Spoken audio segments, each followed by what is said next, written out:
Let's start this episode with an inspirational quote, shall we?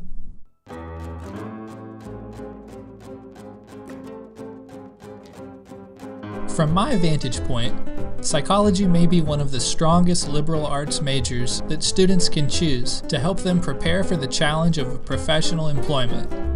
The Psychology Advantage not only should prepare students for the rigors of graduate school, but also should contribute to forming a first-rate employee.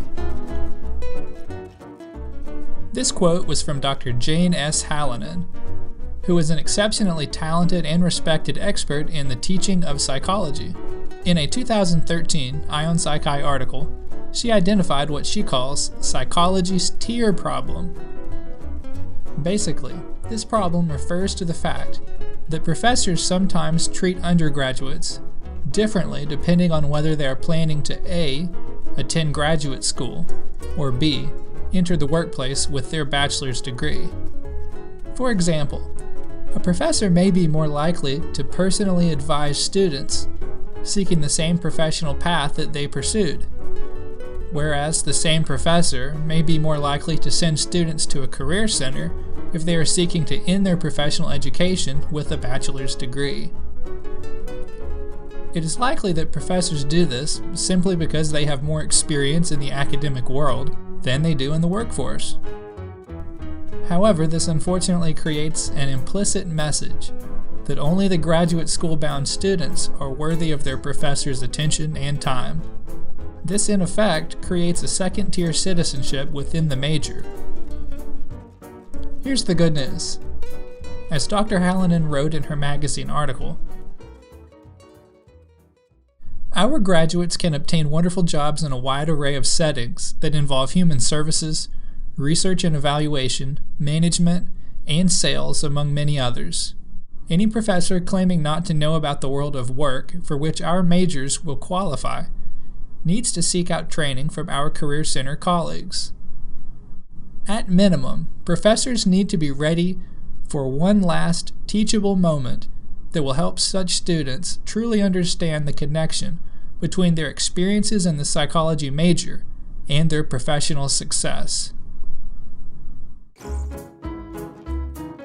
Guess what?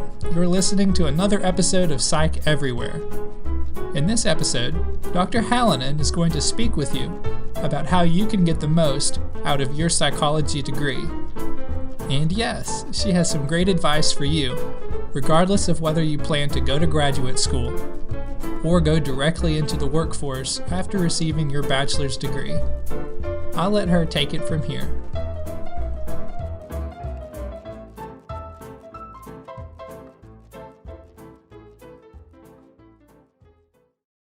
This is Jane Halonen coming to you from the University of West Florida in Pensacola. I'm delighted to get this opportunity issued by Psi Chi to talk about how to get the most out of your major. This is a question that I have enjoyed pursuing over the course of my teaching career, in part because I think nationally psychology majors get a kind of a bad reputation for not maximizing their opportunities and sometimes ending up not being ready for the next step after graduation. So I'm delighted to be able to talk with you about this in this podcast. I want to approach this from three different directions. First, I want to talk about how to make the most out of the academic opportunities that you have, and that is particularly classes that you take and projects that you complete. Then I want to talk about what sometimes seems to be a diverging trajectory related to people who will use psychology in the workforce after graduation versus those who hope to go on to graduate school. And so I think getting the most out of the experience is slightly different for both groups, but I want to make sure we touch on both and emphasize that I think both pathways are equally honorable. If I had to fault psychology in general, I would observe that in a lot of psych departments, sometimes there's a little bit of a bias toward students who are heading into graduate school, and sometimes that means people who are going into the workforce don't quite get the experience that they need to prepare them. And so I have some tips to offer that may help if you find yourself in that situation. All right, so first let's talk about how do you get the most out of the classes that you're in. And to frame those comments, I want to invoke the work of Carol Dweck, who came up with this interesting dichotomy of fixed versus growth mindset. When we apply that notion of fixed mindset, the world is kind of limited. I'm not sure that I have the capability to do things or how much I want to invest, versus growth mindset. The world is full of opportunities. I'm going to try to figure out exactly what I need to maximize the outcomes of the investment of time and energy I have. It becomes pretty easy to see illustrations of that in the classroom. So if we look at people with fixed mindsets, I find students that are in that situation tend to think about education as checking off a series of requirements. Have I gotten through that assignment? Have I gotten through the course I need to be on task? And sometimes they reveal themselves through language like, I've gotten this course out of the way, as though once that's out of the way, they're never going to think about that content ever again, that don't seem to recognize the relevance of the content that they're experiencing in the classes for what value that they might have for that later on. And in addition, they don't necessarily see this as something that could be potentially transformative. They just see it as a series of hoops that must be jumped through so that they can get the degree and then move on. In contrast, people that have growth mindsets come to class in a different fashion. They do recognize that they want to reap maximum value. They want to be transformed by what they've learned. They want their skills to be more refined. They want to expand their knowledge base so that in the future, when they're up against problems, they've got a rich data set that they can call on. Their toolbox is dramatically better prepared as a result of taking such a powerful, positive attitude toward what's going to happen in classes. So they might take the harder class rather than the easier class because they know they're going to get more out of that. So in general, I think if you can approach classes by thinking about what is the potential that this class has to transform you or to prepare you better for the kind of future that you have in mind, you're going to be in better position later on to have optimal choices in front of you instead of be more restricted and potentially not really know what you want to do. That dreaded, what I'd like to call a driftwood psychology major who sort of drifts through the major and then in the end doesn't really have a sense of direction about what should happen. All right, so then if you are taking a growth mindset, then that means you want to exploit as many opportunities as you can. And obviously one of the most important opportunities is to perform at a level that allows you to be inducted into Psi Chi, where not only does that serve as an indication on your resume, whether you're going to grad school or going into the workforce, that you're a distinctive kind of student, but is also going to offer opportunities for you to develop a rich social structure and to develop the social skills, the networking that may be useful for whatever lies in your future. Becoming involved in Psi Chi is good for that. If there's a psychology club, that's also good. Extracurricular leadership. Sometimes my students tell me that upon graduation they wish they had become more involved and taken advantage of the opportunities, and so as they look back on their undergraduate careers, they regret that they didn't take advantage of the things that might make a difference for them later on.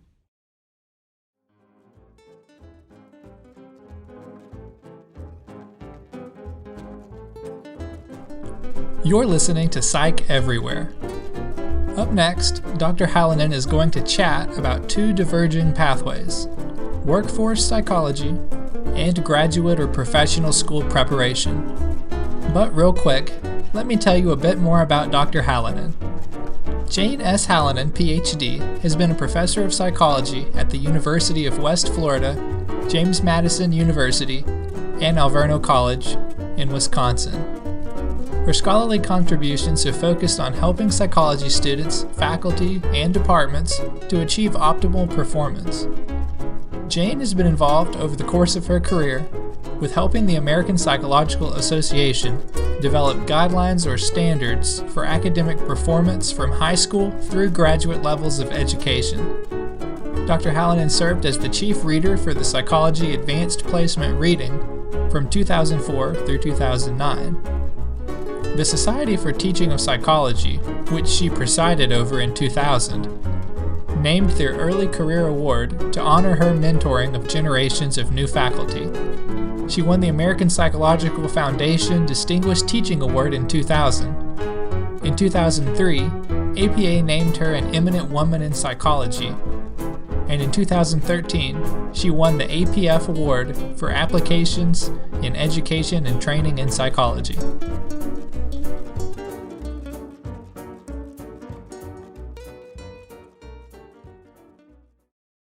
right, so let's talk about the two diverging pathways, workforce psychology and graduate or professional school preparation. I think the reason that I have so much passion around this topic is that I ended up inadvertently becoming a workforce person when I didn't get invited to come to graduate school the first year I applied. I didn't have very good advising, and so a potentially low board score translated into the places that I was looking at were not as interested in me as I was in them. So 10 rejections, and now I need to look at how to be taking care of feeding myself and housing myself after graduation. I got a very interesting workforce job that involved something called program evaluation. My job was to be able to figure out whether or not a specially trained workforce on the police that was designed to pick up and rehabilitate drunk drivers, was that having any major effect on the rate of drunk while driving charges in the area where I was living after graduation with my undergraduate degree. And because of that job, I was able to demonstrate how to manage data, help to explain statistics to people that didn't have a statistical background, to be able to speak on my feet about impact, to be able to recognize the nuances of treatment and rehabilitation. In general, I learned a lot from being in the workforce, but one of the things I learned is that I probably would be a little bit happier if I could follow that graduate school path. But as a consequence, I think that's made me especially sensitive to the majority of students who major in psychology who, in fact, are going to go in the workforce. Now, at some point, you may believe you want to go to graduate school, and that's perfectly fine. But I think it's an honorable thing to become someone who gets into a psychology-related position where you can use the skills that psychologists have to solve problems, to predict behavior, to anticipate difficulties, prevent problems, if you will, to work with a diverse type of people, and to be able to manage projects so that you get things done on time and keep your word. All of those are skills that I think make the psychology degree a particularly valuable passport to get into the workforce. But if we're looking at how do you make the degree itself work most effectively so that you're well prepared to go into the workforce, there are a couple things I'd recommend beyond involvement in psychology clubs and Psi Chi, and that is I would encourage you to be involved in figuring out ways to explore what might be possible for contributions in the civic world. What kind of volunteering might you do? That would show what kind of values you have, and sometimes that can be especially valuable to employers to recognize that you have interests that go beyond just yourself. In addition, some schools have very well-defined internship programs, and students may take either one or two internships in a well-defined program, both to figure out what they'd like to do and also to figure out, oh, this is not for me, and to avoid that kind of pathway for after graduation. Internships are seen as particularly valuable by employers, and so many psych departments have responded to that by incorporating that into the curriculum. If you happen to be at a place that doesn't have a well-defined program for internships, you shouldn't despair. You should see that as a growth mindset opportunity to create one. That means talk with a congenial faculty member about what some potential might be for starting up an internship in an area that you might be interested in. And through independent studies or directed studies, whichever the language is on your campus, you may be able to forge a nice connection where you can work 10 hours in a setting to shadow people and take on lower level responsibilities to be able to figure out, is this for you? So internships, I highly recommend that, along with the other more common kinds of extracurriculars that psychology majors pursue. In addition, I think while faculty may not yet be good at helping you make the linkages with their advanced courses to careers, I think it makes sense that you should be able to do that on your own, and that is to think about, how do these courses inform the pathway that you're interested in? So if you're taking sensation and perception, how might that help you figure out how to optimize your work environment wherever you land? If you're taking social psychology, how might you extract the principles that are involved in social interaction so that you can help work groups that you may be assigned to in the future become more functional? And here again, if you're in a growth mindset, if you end up in a group that you don't like in college, rather than go to the professor and ask to be reassigned, treat it as an opportunity to practice building those skills. And that can be something that employers are particularly interested in talking with you about as evidence that you can navigate complex work environments.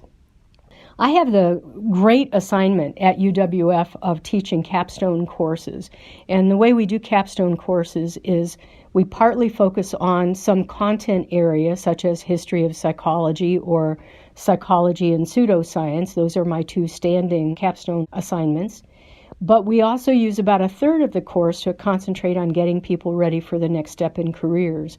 And so by the time my students get out of their undergraduate major, by the time they cross that stage at graduation, I know that they have produced a professional-looking resume that is psychological in flavor and is aesthetically pleasing, that they've articulated a career plan that involves a preferred career plan A, but also has a backup plan B, and some of the most clever students also say, here's my plan C. My students will have identified 3 people that have offered to write letters of reference for them. And I always stress to my students, when you ask for those letters, supply the right information to people, but also look them in the eye and say, can you give me a strong letter? And if they flinch or balk, move on until you can find someone who can.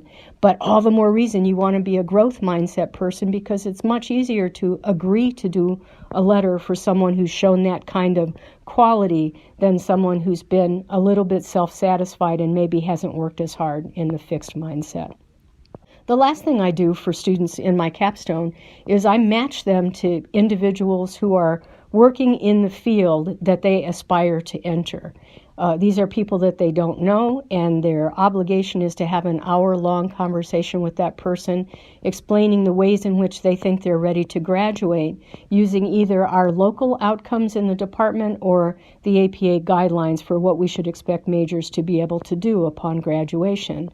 Usually those conversations go really well. It's a little bit of a dress rehearsal for what it's going to be like to talk with admissions committees or future employers, and students generally are pretty appreciative that they feel like they've really got a handle on pursuing what they want to do after graduation as a result of those assignments.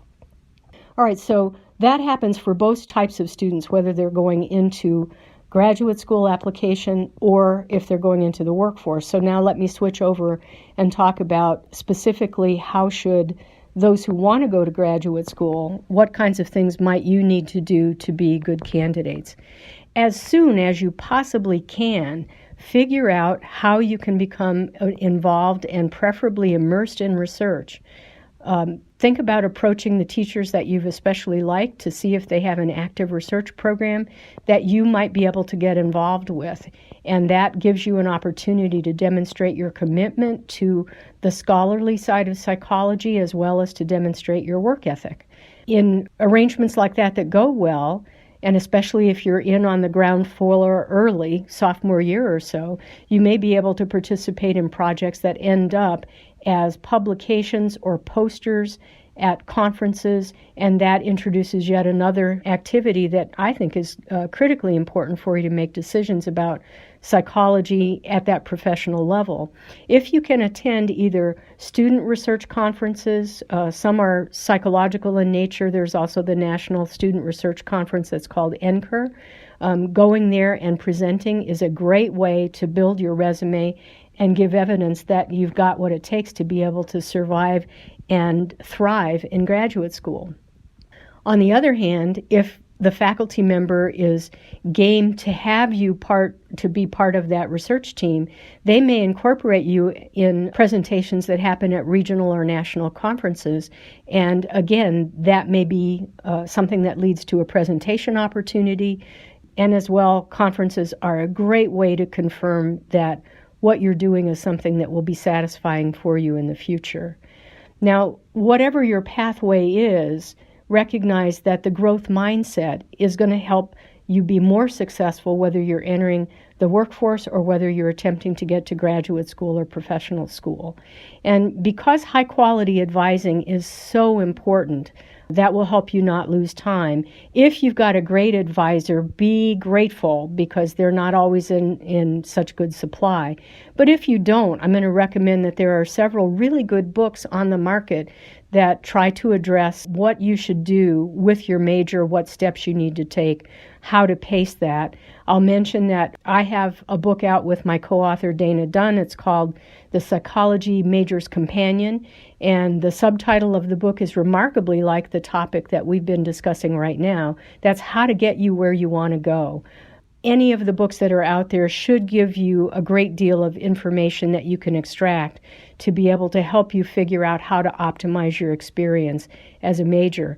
Whatever your pathway is, I wish you a lot of luck and trust that you will find it an enriching way, whether it's workforce or graduate school. Best of luck to you.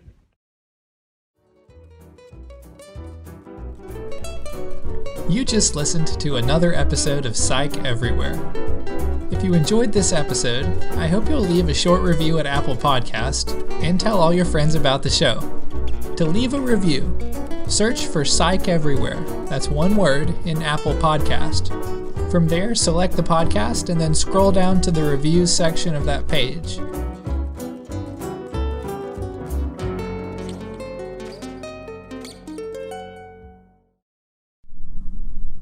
Are you leaving a review right now? Well, thank you. So maybe you're interested in finding a psychology-related job directly after receiving your bachelor's degree in psychology. If so, I want to encourage you to visit Psi Chi's online careers resource. This resource features specific tips to help you add Psi Chi membership to your resume, find potential career paths, and embrace 10 skills that you can use to impress potential employers. The careers resource also features a lot of articles to help you compose concise, informative resumes, ask for letters of recommendation, ace your next big interview, make the most of internships, and successfully navigate your place of work. Last but not least, by any means, the career resource also includes a job board, which ever since it launched has contained at least 1,000 or more active job openings for positions across the United States and other countries. This job board has jobs for students with only a bachelor's degree, and it has many graduate and doctoral level occupations as well. As a special service to the psychology community, Psi Chi Honor Society is proud to provide this career resource and its job board, both of which are completely free to job seekers. Only employers who are seeking to post a job are expected to pay a small fee.